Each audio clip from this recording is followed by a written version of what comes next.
Our world has several thousand years of written history to look back on, much of which has been passed down through the ages via myth, legend, and ancient religious text. These fables, parables, stories, and lessons are seemingly designed to help us make sense of what's around us. But sometimes they get bizarrely close to the truth before the truth has even happened. This is Unveiled, and today we're exploring 4 bizarre predictions from ancient Buddhist texts. Do you need the big questions answered? Are you constantly curious? Then why not subscribe to Unveiled for more clips like this one, and ring the bell for more thought-provoking content. Perhaps of all the major world religions, Buddhism is the one most associated with peeling back the reality of reality. Broadly, there's a focus on achieving a higher level of understanding, a transcendence through Nirvana. And although the ancient texts aren't perhaps quite as outwardly central as they appear in some other religions, there are books and passages that do tackle what lies ahead. For our first prediction today, we'll begin on a positive note, and with a general concept that underpins most others. Time is a key concept in Buddhism. Compared to the Christian understanding of time, for example, where there's a singular thread leading from the past to the future, Buddhism says that time is cyclical, and therefore timelines are multiple. And for the individual, this is good news, because it means that potentially there is no inevitable, inescapable destruction of the cosmos waiting for us at the end of time. Rather, we'll experience multiple lives, afterlives, and rebirths, and not only within just this universe, but spanning multiple cosmic worlds. What's more, these cosmic worlds themselves, this rotational library of other planes, also goes through the constant cycle of birth and death.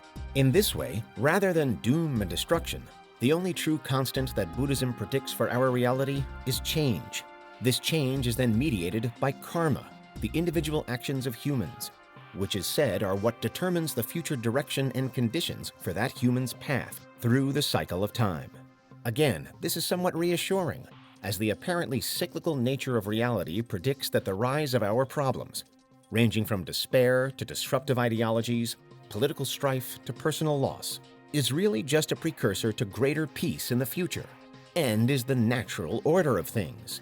Ultimately, at our current human level on Earth, it remains to be seen whether this prediction for eventual peace will quote-unquote come true.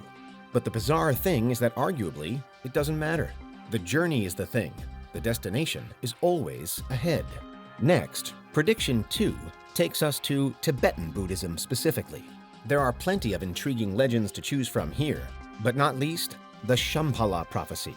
Purportedly made about 1200 years ago, the Shambhala Prophecy details the rise of a large group of individuals who it's said will one day bring about great change and healing through their compassion and wisdom regarding the interconnectivity of all things.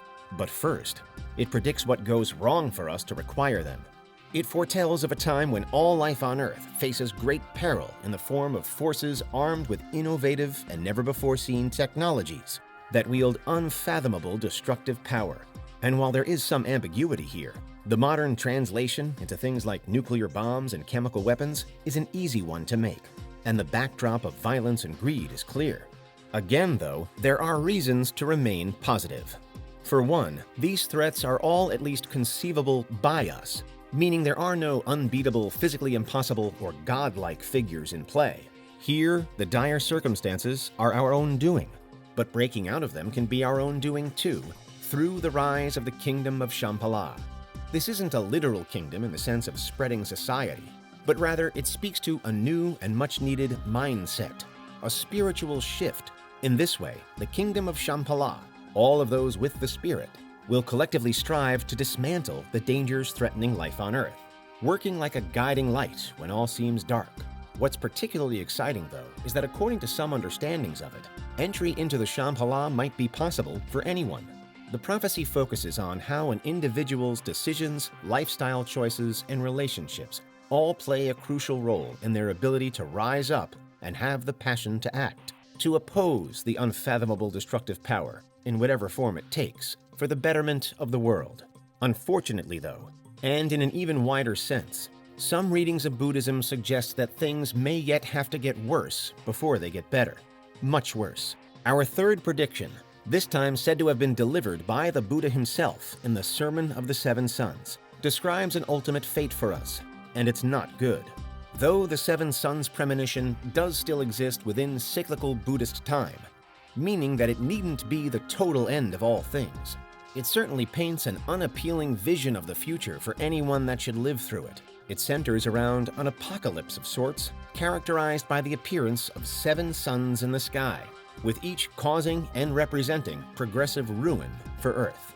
At this seeming endpoint, all things face a terrifying void of everlasting nothingness. To some degree, it's the core of Buddhism flipped on its head.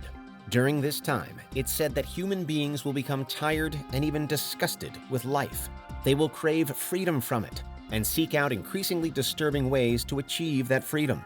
As the multi-suns appear, though, the matter will be taken out of our hands. It's said that there will be widespread damage and destruction inflicted to the ecosystem and the global biosphere as more of the suns appear, that the rains will cease, and that all plants and trees will dry, die, and disintegrate, that ponds, lakes, rivers, and even oceans will also dry up, that mountains will fall, and that the remaining husk of our world will burn.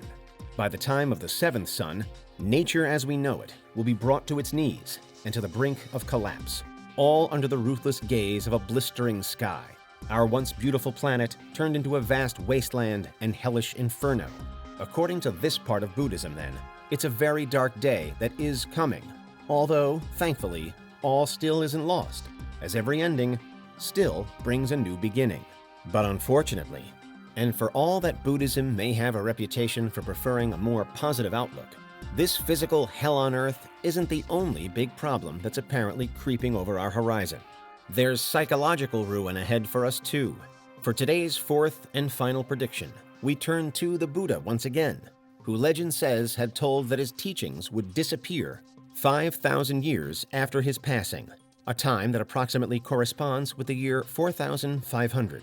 At this stage in future history, that our knowledge of reality and the universal truth it represents will be lost, that the Buddha and his teachings will be irretrievably forgotten, and that there will follow the degeneration of human society as a result. The likes of greed and poverty will take hold of us, so the legend goes, as well as violence, murder, betrayal, and anything else that really we'd rather do without. This will be the darkest times for humankind, perhaps even trumping the ecological ruin foretold in the seven suns. Again, though, and seemingly with all of the worst possibilities in Buddhist belief, there might still be a chance of relief and salvation, because it's said that this collapse of humanity should also signal a fresh start and a new golden age for us, beginning with the appearance on Earth of Maitreya, the fifth and final avatar of Buddha, the future Buddha for our kind. Having developed incomparable wisdom over the course of all his previous lives, Maitreya brings with him a full awareness of the nature of the universe, infinitely far beyond any level of understanding that we could hope to achieve. And so, during his time with us, the belief is that Maitreya will guide humanity to change its ways back towards virtue and kindness, that he will usher in the abandonment of violence, meanness, dishonesty, and all other vices, to move us out of our terrible low point and back into being the best that we can be. As per most versions of the story, though, there's no further Buddha after this one. The Earth that's left in Maitreya's wake should then be the perfect place, a genuine utopia predicted within the cyclical structure of Buddhism.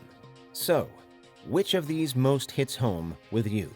The complex temporality where change is the only thing that matters? Or the kingdom of Shambhala that should one day save us from destructive technology? The seeming apocalypse of the seven suns set against the multiversal backdrop of Buddhist thinking? Or the potential arrival of a messianic figure who guides us to a golden age of peace and prosperity? Because for now, those are four of the more bizarre predictions from ancient Buddhist texts. What do you think? Is there anything we missed? Let us know in the comments. Check out these other clips from Unveiled, and make sure you subscribe and ring the bell for our latest content.